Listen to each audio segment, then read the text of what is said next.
The city glittered beneath the rooftop restaurant, but inside the private dining room, darkness brewed. Two powerful executives laughed as they mocked a silent billionaire, certain she could not understand their cutting words. Glasses clinked, insults grew sharper, and dignity was stripped away under the glow of chandeliers. But just when arrogance reached its peak, the most unexpected voice rose from the shadows, soft, steady, and spoken in flawless Japanese. What happened next would shatter reputations and rewrite destinies. The elevator doors opened to a hush that felt curated. The palisade spread before them in glass and gold, a rooftop sanctuary above the noise of Market Street. Chandeliers fell in frozen cascades. Amber light kissed marble floors. Beyond the windows, the bay carried a band of silver, as if the horizon had been etched with a steady hand. A private room waited at the far end. A curved walnut table gleamed like a polished instrument. The air held the clean notes of roasted duck, truffle, and bourbon. Ethan Cole arrived first. He moved with the ease of a man who expected rooms to brace for him. Tall, suit trimmed to the millimeter, smile calibrated for covers and closings. Close behind came Travis Reed, lean and restless, cufflinks flashing as if they enjoyed the attention on his behalf. They spoke in low tones and short laughs that traveled farther than they intended. They were here to seal an $800 million partnership. They were certain the night belonged to them. Yumi Takahara entered without ceremony. No entourage.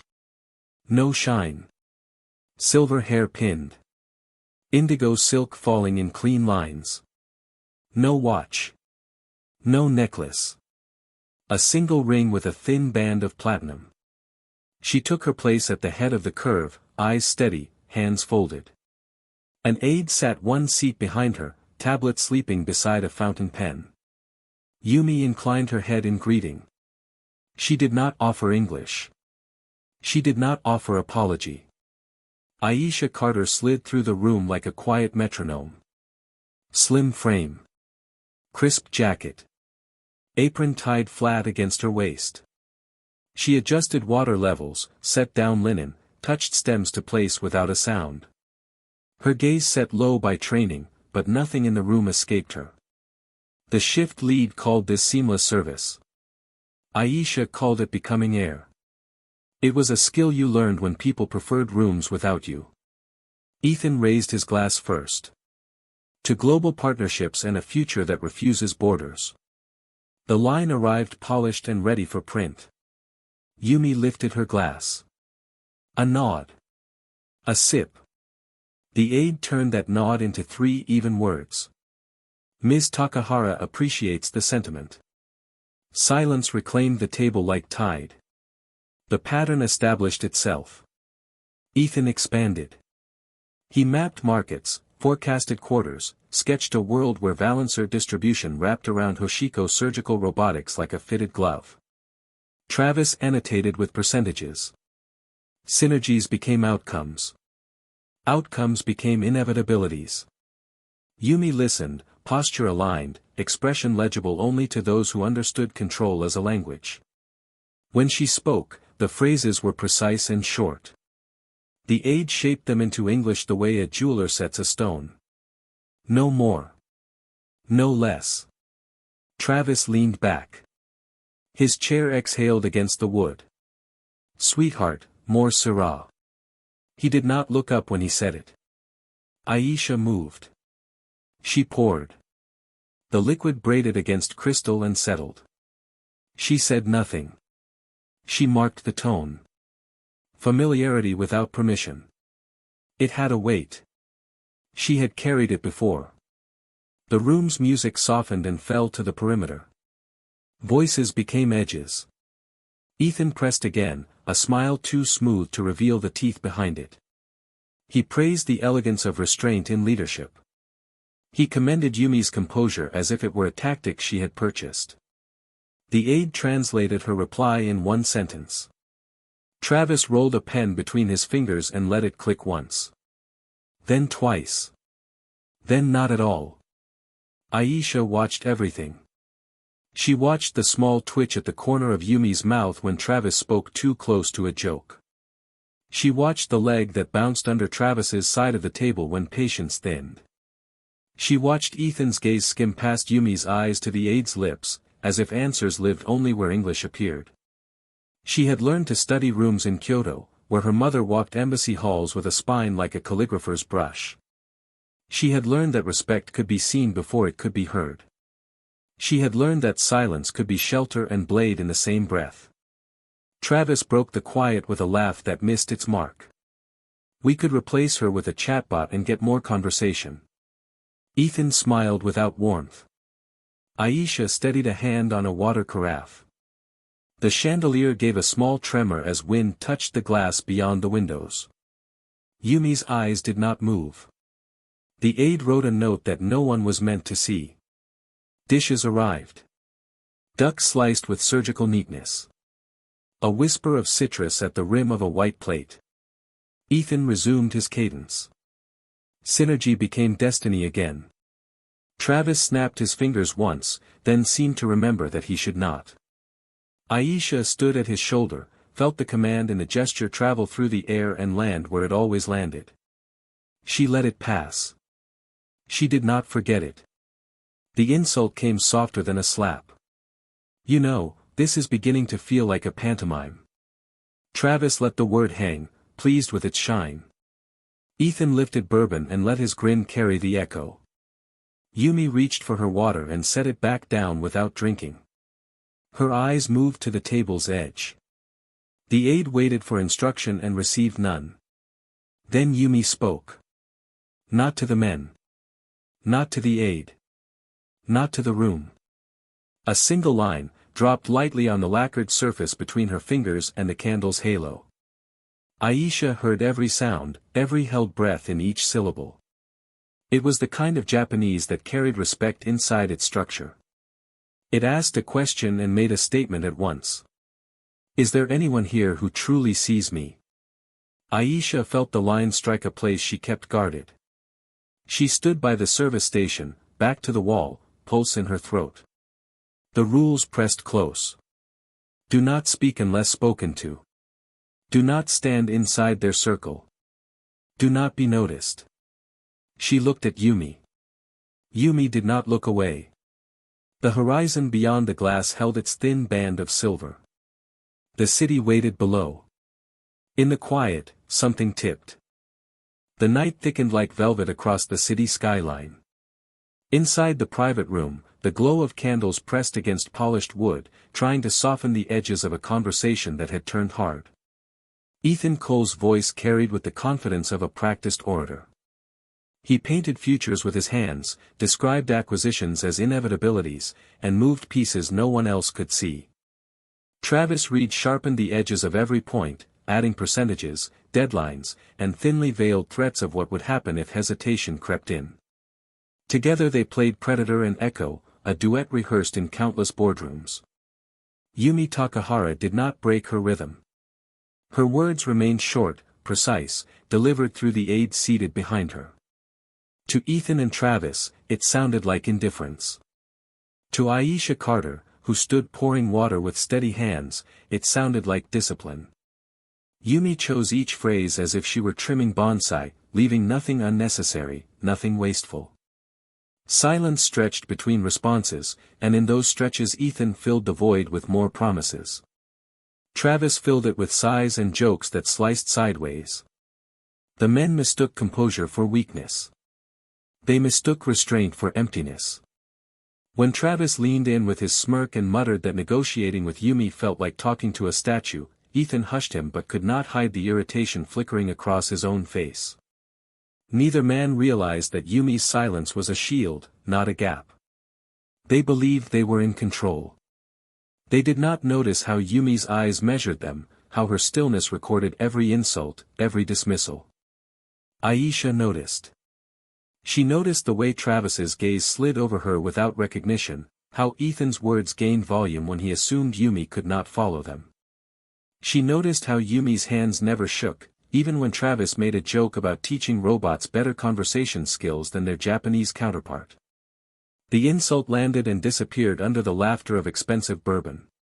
But Aisha's chest tightened. She had heard these tones before, in classrooms where teachers mispronounced her name, in interviews where smiles hid decisions already made. She thought of Kyoto. Narrow streets in summer, the cicadas crying like restless spirits, her mother speaking rapid Japanese in diplomatic halls. Aisha remembered learning the language as naturally as breathing, each honorific carrying the weight of centuries. It was not exotic to her. It was home. Yet back in the United States, it had become a novelty. People praised her fluency only to remind her she did not look the part. That her skill belonged in someone else's mouth. She had learned to tuck that part of herself away, to wear invisibility like armor. Tonight, she felt the cracks in that armor widening. Yumi's whispered question still hung in her ears. Is there anyone here who truly sees me? It had not been meant for translation. It had been meant for survival. And it struck Aisha with the clarity of a bell struck in a silent temple. She could not ignore it. Her hands continued their practiced motions, but her pulse quickened. She remembered the embassy gardens where her mother once told her, some silences weigh more than words. She had lived under that truth ever since. The dinner pressed forward. Ethan laid out section after section of the proposed contract, careful to frame every clause as opportunity. Travis muttered about efficiency, about streamlining, about absorption. The aide translated Yumi's answers with the same neutrality, voice steady, tone respectful. It only fed the men's irritation. They wanted movement. They wanted conquest. They wanted to hear Yumi bend. At the far edge of the room, Aisha's manager Foster stood watch. His sharp eyes warned against interference. He believed staff existed to fade, not to act. Aisha knew that breaking silence meant risking her job, her paycheck, her fragile stability. But silence also meant watching a woman be erased in plain sight. The weight of that choice pressed heavier with each insult. Then Travis snapped again, this time louder. He laughed, turned to Ethan, and compared Yumi to a bonsai tree, decorative and silent, more object than presence. Ethan chuckled, raising his glass in agreement. The words struck the table like shards. Yumi blinked once, her face unreadable, but the stillness in her jaw betrayed the sting. Aisha's breath caught.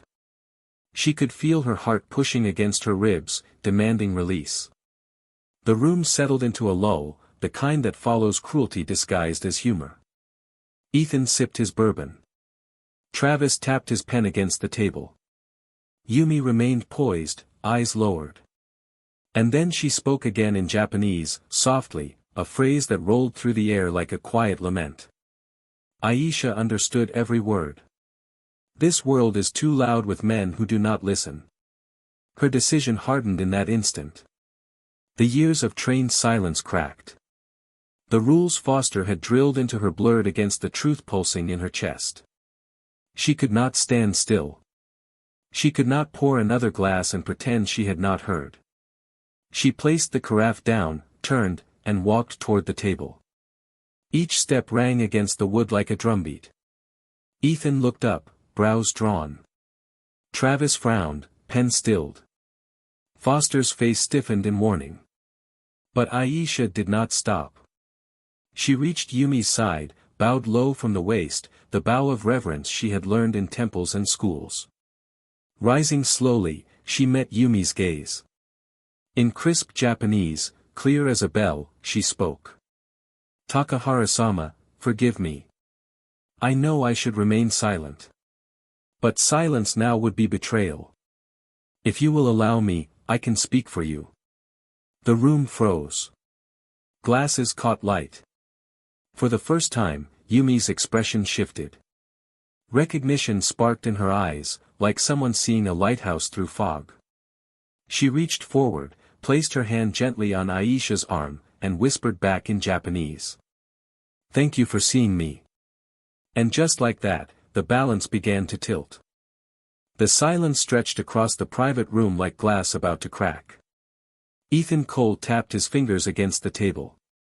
Travis Reed smirked, satisfied with his insult. Foster, standing near the wall, shifted his weight forward, ready to intercept. But all eyes moved to the young waitress who had broken protocol. Aisha Carter stood firm, her bow completed, her voice lingering in the air.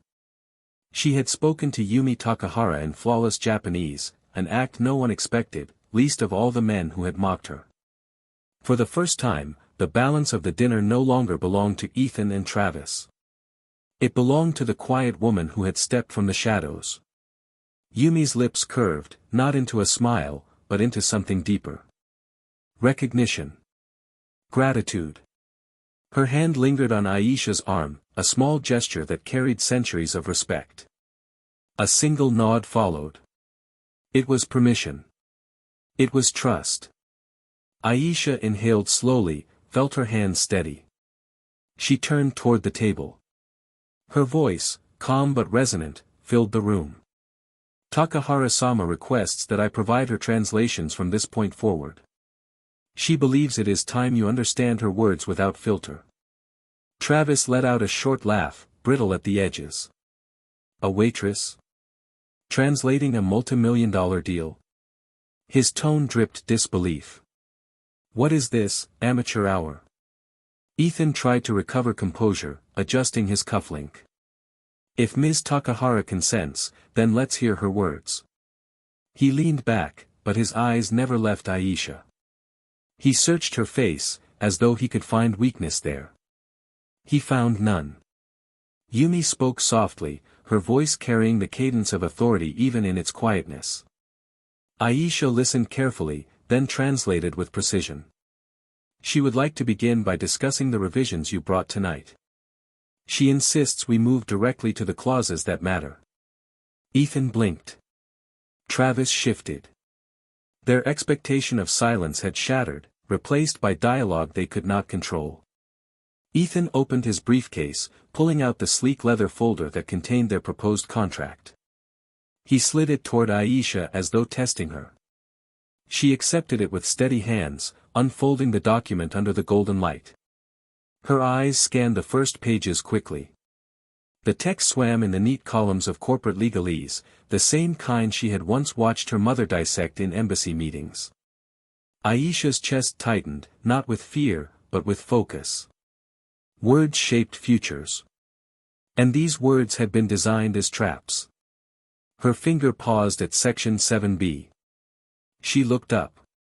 This clause grants Valancer unrestricted rights to renegotiate all intellectual property licenses post-merger. That includes the surgical AI Takahara-sama personally developed. Her tone cut clean through the air. Ethan gave a dismissive wave. That's standard merger language. Aisha shook her head. It is deliberately vague. It gives you the right to sell her patents without her approval. It is not protection. It is theft dressed as formality. Travis leaned forward, eyes narrowing. It's a safeguard. Deals shift. Markets change. It's flexibility, not theft. Aisha ignored him, flipping pages. Her eyes stopped again. Section 12. A non-compete clause. Written so broadly it forbids Takahara-sama from consulting, teaching, or even speaking publicly at conferences for 10 years. This isn't about a merger. It's about erasing her from the industry. The words landed heavy. Ethan's jaw clenched. Travis muttered something sharp under his breath. But the air in the room had changed. For the first time, the executives looked cornered. For the first time, Yumi's silence seemed less like a wall and more like a mirror, reflecting their intent for all to see. Yumi remained composed, her eyes fixed on Aisha. She did not need to add a word. The waitress had cracked the code, revealed the dagger hidden in the velvet. The room was no longer theirs. Aisha folded the contract slowly, each crease deliberate, each movement echoing finality. She placed it on the table before Yumi, bowed once more, and waited. Her heart thundered, but her voice was steady. They are not here to build. They are here to dismantle. Travis slammed his pen onto the table, the sound sharp as a gunshot. You've had your little moment. But this is business. You don't understand what you're reading. Ethan raised a hand to silence him, but his own voice wavered. Let her finish. The room froze again, caught in a fragile balance. Yumi leaned back, for the first time that evening, a small shift that radiated power. Her silence was no longer misinterpreted. It was understood. And through Aisha's voice, her words had become undeniable. The storm had only begun. The contract lay closed upon the walnut table, its leather cover gleaming faintly under amber light. Ethan Cole adjusted his tie, his polished mask slipping as his jaw tightened. Travis Reed tapped his pen with irritation, the rhythm sharp, impatient. Yet the room's center of gravity had shifted. The waitress they had dismissed now stood as translator, and every word carried weight. Yumi Takahara leaned back in her chair, silver hair catching the chandelier's glow. Her gaze rested on Aisha Carter, who stood beside her with posture straight, voice steady. For the first time that night, Yumi looked less like a target and more like a fortress. Aisha had opened a crack in the facade of dominance Ethan and Travis had built, and through it poured a new current neither man could control. Ethan cleared his throat. You've made your point, he said, voice low. But business requires compromise. Every deal does. His eyes flicked toward Yumi, then back to Aisha, as though still trying to wrest control of the conversation. Aisha did not flinch. Compromise does not mean erasure. Takahara-sama built her company from the ground up. These clauses strip her of authorship, of voice, of future. That is not compromise. That is conquest. Travis slammed his palm against the table, rattling the crystal. Enough of this sanctimonious act. She's lucky we're even offering to buy her out. Without us, her robots are just expensive toys. The insult echoed too loud, even for Ethan's comfort. He shifted uneasily, sensing the tide against them. But before another word could be spoken, Yumi gestured softly to her aide. The man reached into his blazer, drew out a small silver device, and placed it on the table with quiet precision. Travis frowned. What's this supposed to be? The aide pressed play. Static flickered, then cleared. Ethan's voice spilled into the room, unmistakable. Let's just get to the final offer. Cut out the incentive clauses. She'll never know the difference. Laughter followed, Travis's laugh, sharp and mocking. She's lost in her own little world. We feed her whatever we want. The translator does the heavy lifting. The recording played on, damning and irrefutable. Their own words filled the space like smoke, clinging to every surface. Silence fell when the device clicked off. The weight of truth pressed down heavier than any insult. Aisha broke the stillness. You assumed she did not understand. You joked about manipulating her terms. You laughed about dismantling her team. All of it, here, in front of her. Her voice did not rise. It didn't need to. The evidence was louder than any shout. Travis shot to his feet, face flushed. This is entrapment. Recording without consent is illegal. Aisha's gaze fixed on him, cool and unshaken. So is fraud. Ethan remained seated, though the color had drained from his face. His eyes moved toward Yumi, really moved, as if seeing her for the first time. She sat composed, calm, but the aura had changed. She was no longer the silent figure they mocked. She was the storm they had unleashed. Yumi spoke then, her words soft but edged like steel. The aide translated only one phrase, silence does not mean surrender. Her eyes never left Ethan's. For the first time in his career, Ethan had no answer. The room, once their stage, had become their trial. Travis muttered curses under his breath, his arrogance shriveled into raw panic. Ethan's polished veneer cracked, revealing desperation underneath. Aisha folded her hands in front of her, every muscle steady. She had walked into the evening invisible. Now she stood as the voice that dismantled deception. The balance of power had turned, and there was no undoing it. The air grew thick, charged with inevitability. The game the men thought they had mastered was collapsing around them. And Yumi Takahara, silent no longer, had already claimed the first victory. The silence that followed the recording was heavier than stone. Crystal glasses stood untouched. Candles flickered but could not ease the tension pressing down on the room. Ethan Cole's polished smile had vanished. Travis Reed shifted in his chair, his earlier arrogance curdling into unease. For once, their words failed them. Yumi Takahara remained still, her presence commanding the space without a single gesture. Aisha Carter stood at her side, her pulse steady now, her voice the unexpected anchor that held the room in balance. She had revealed the trap buried in the contract. The recording had revealed their deceit. Together, those truths had stripped Ethan and Travis of the dominance they believed unshakable.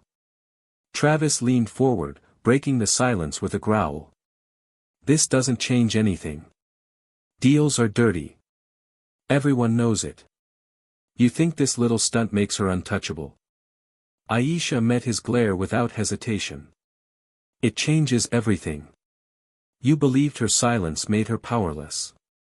You believed deception was invisible. Tonight, both beliefs died." Her tone cut precise, unflinching. Ethan raised a hand, trying to control the unraveling. His voice had lost its practiced smoothness. "Let's not escalate this. Ms. Takahara, we can adjust the terms. Rewrite sections.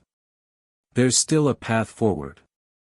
Yumi spoke then, her words in Japanese, low and measured.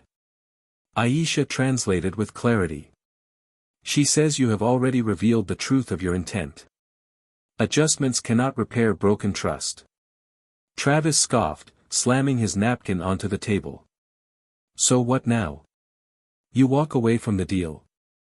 You'll regret it. We are the future of distribution.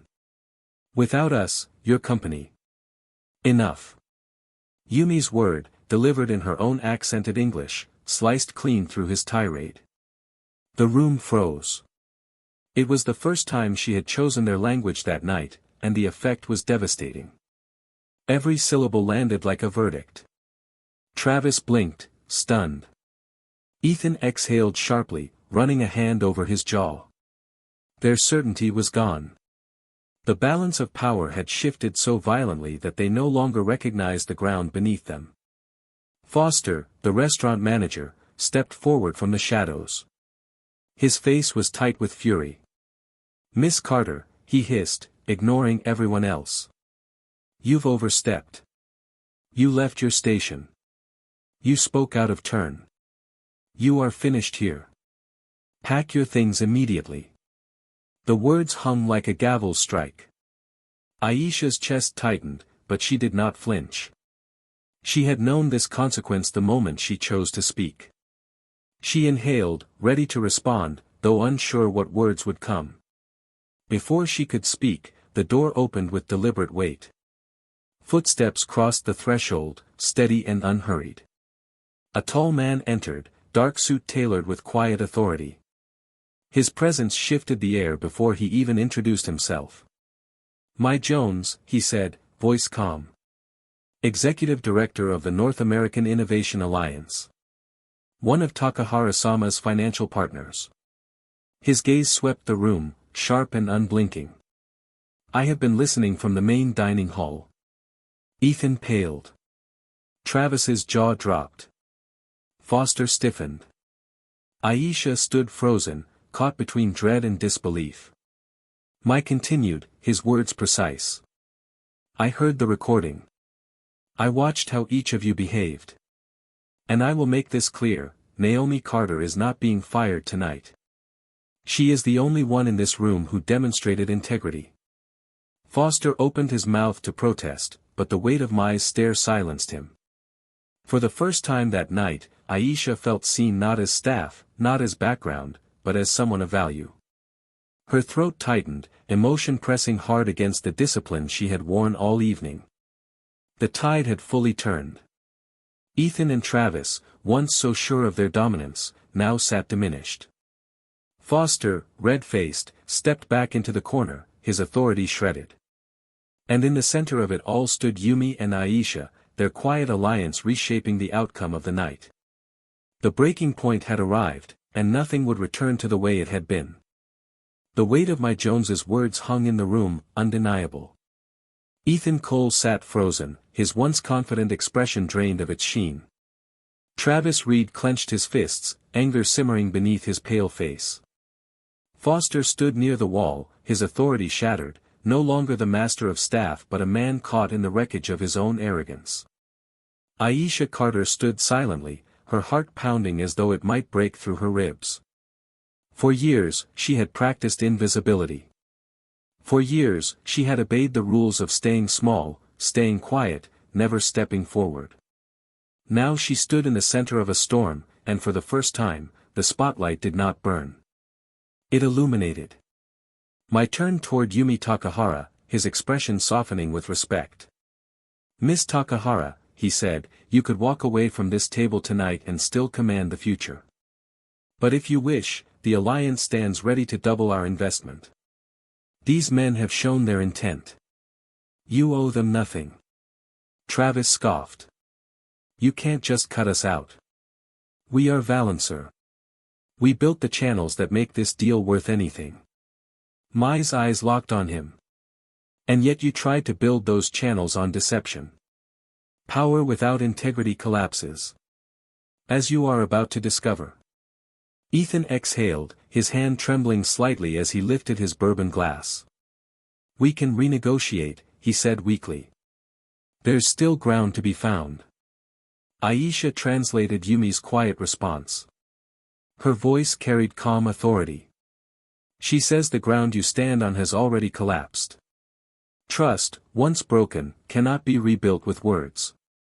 The silence that followed was heavy. Ethan set his glass down without drinking. Travis muttered curses, but no one listened. Then Yumi turned to Aisha, speaking in Japanese. Aisha's breath caught as she translated for the room. "Miss Takahara requests that I join her global strategy team. Not as staff, but as an executive aide. She believes I understand the unspoken. That I can carry the voice others refuse to hear." The room stilled again, but this silence was different.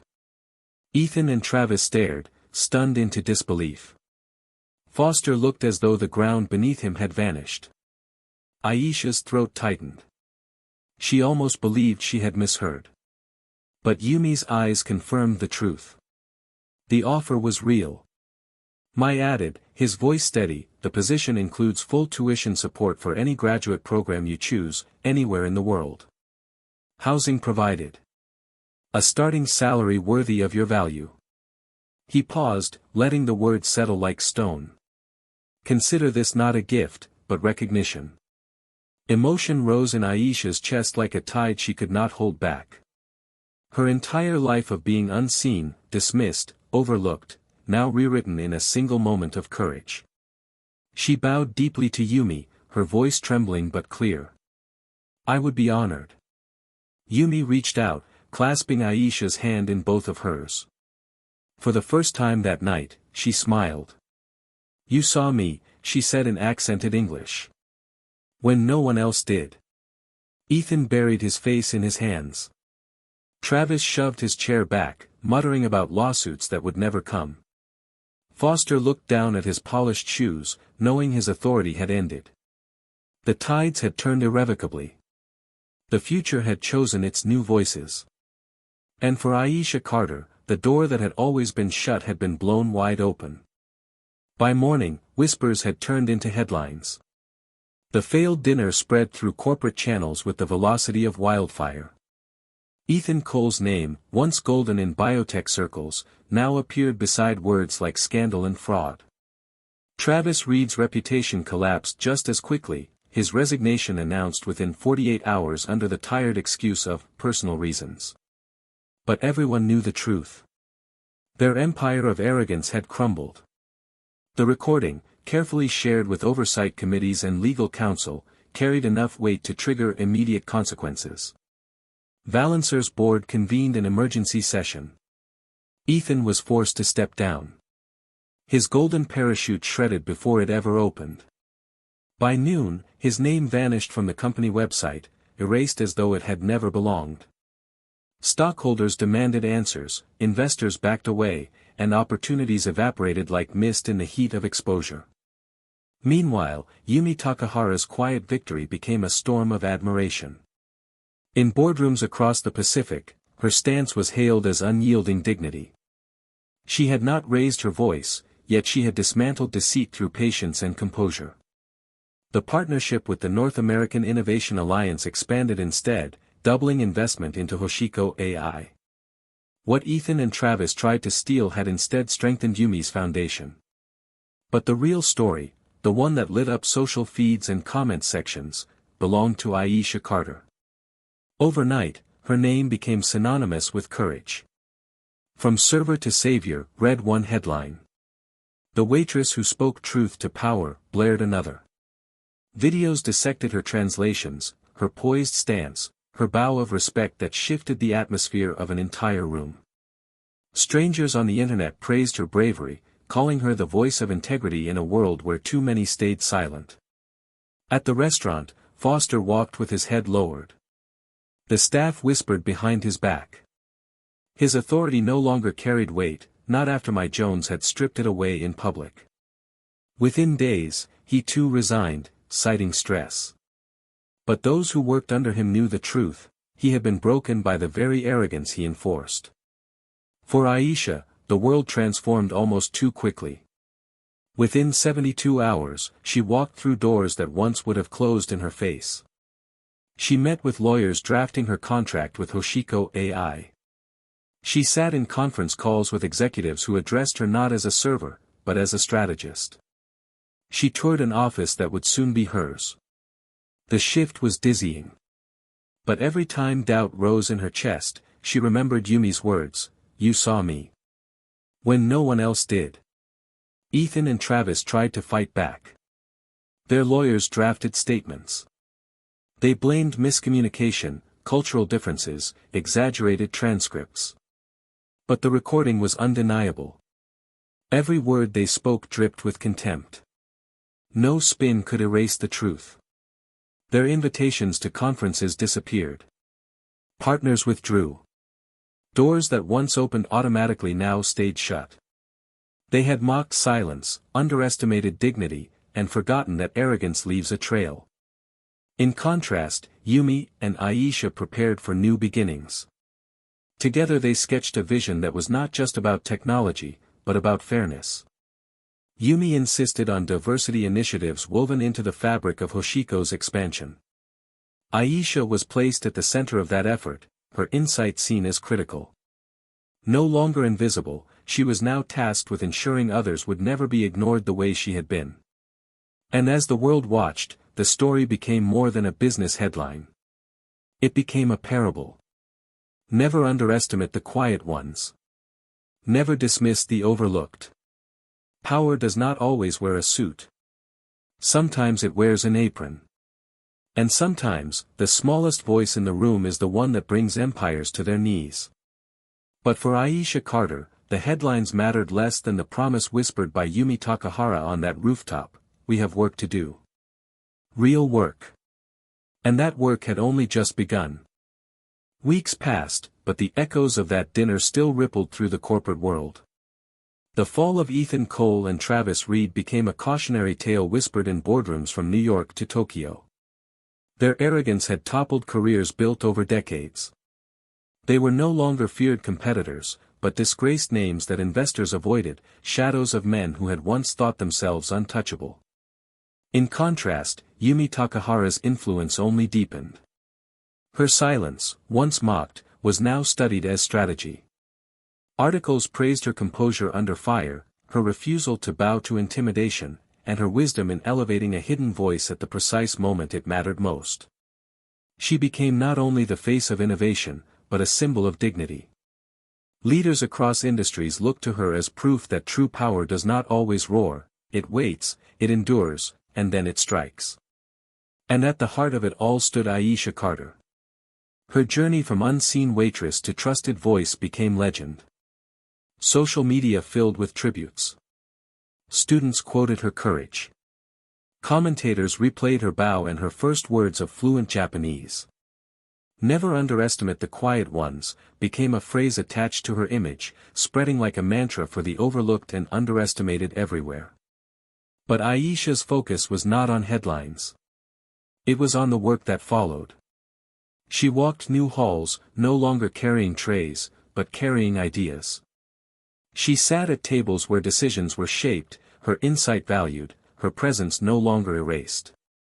Yumi placed her at the center of Hoshiko's diversity and inclusion initiatives, a role that carried responsibility far greater than the flash of publicity. It was about ensuring others like her would never again be silenced in plain sight. Late one evening, as the office lights dimmed and the city glowed below, Aisha paused at her desk. A scholarship packet lay open, confirming her acceptance into a graduate program in international strategy fully funded by Hoshiko. Housing secured, tuition covered, future wide open.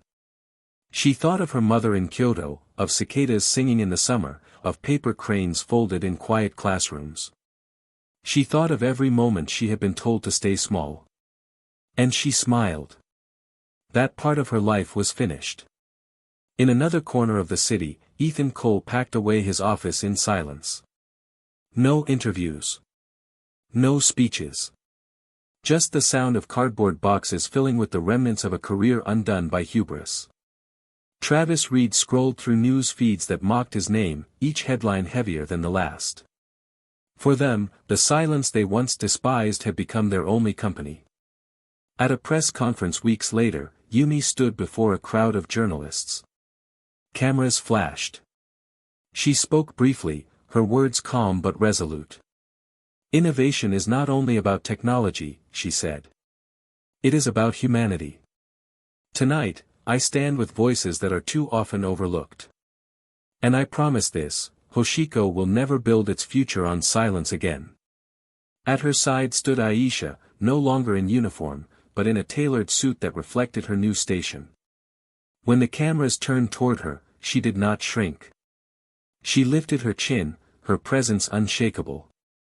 The world now saw what had been there all along, a young woman with the strength to transform silence into thunder. Aisha Carter was no longer invisible. She had become the voice that rewrote history. And this was only the beginning of her story. This story reminds us never to underestimate those who are quiet or overlooked. True strength often comes from the voices dismissed by others. Power is not measured by arrogance or wealth, but by integrity, courage, and the ability to stand up for what is right, even when the cost is high. This is a fictional work, written to feel realistic so that the lesson within it can be understood and carried into real life. Any resemblance to actual events, places, or people is purely coincidental. Thank you for watching and being part of this story. If you enjoyed it, please let us know your thoughts in the comments, and don't forget to like, share, and subscribe for more powerful tales like this one. Your support helps keep these stories alive.